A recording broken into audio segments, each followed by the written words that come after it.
বিয়ের 1 সপ্তাহ পর শ্বশুর বাড়িতে আমার বান্ধবী। কেডা আমারে ঘুম থেকে তুলছে? তুই জুতা ছিলিস নি? জুতা বহু বইরা আমার এত সকাল ঘুম থেকে উঠার অভ্যাস নাই।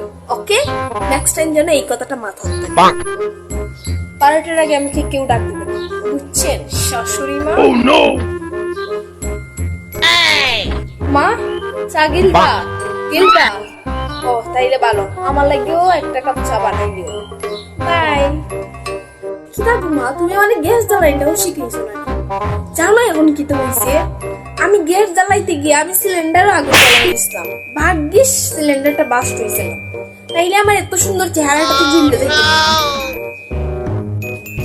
শুন না জান, খবরদার, তুই তো তৈরি করবার না, আমি তোমার হাজবেন্ড।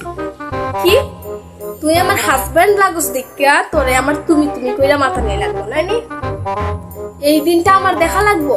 হ্যাঁ, চুপচাপ আমার কথা শোন। অফিস থেকে আসার সময় আমার লাগে কয়েকটা জিনিস আনবে, জাস্ট কয়েকটা জিনিস, সবগুলা কসমেটিক্স। আর যদি না নস তাইলে তোর কপালও আজকে দুঃখ আছে অনেক বড়। হ্যাঁ শ্বশুর মশাই বলেন। বৌমা বাবার রিকোয়েস্টের থেকে হ্যাঁ বাবা বলেন। আমার শার্ট প্যান্ট গুলো ধুয়ে দিয়ে আসো তো। বাবা আমি এই বাড়ির বউ, চাকরানি না, কথাটা যেন মাথায় থাকে। আচ্ছা মা, আমি আজকে আমার বাপের বাড়ি চলে যাবো, লাগেজটা কি সব গোছানো হয়ে গেছে? এক্ষুনি চলে যাবো। আমার দেখে হইলায় হইলায় না যাইবা দে, ও, আপনার হওয়া লাগবো? যেমন লাগতো না। যাইতাম না, নতুন বউ করে দেখাই বালা। নতুন বউ ঘরে থাকতাম। আচ্ছা আচ্ছা মা, আচ্ছা তাইলে মা আজকে রাতে রান্নাটা আমি করি। এটা কিতা?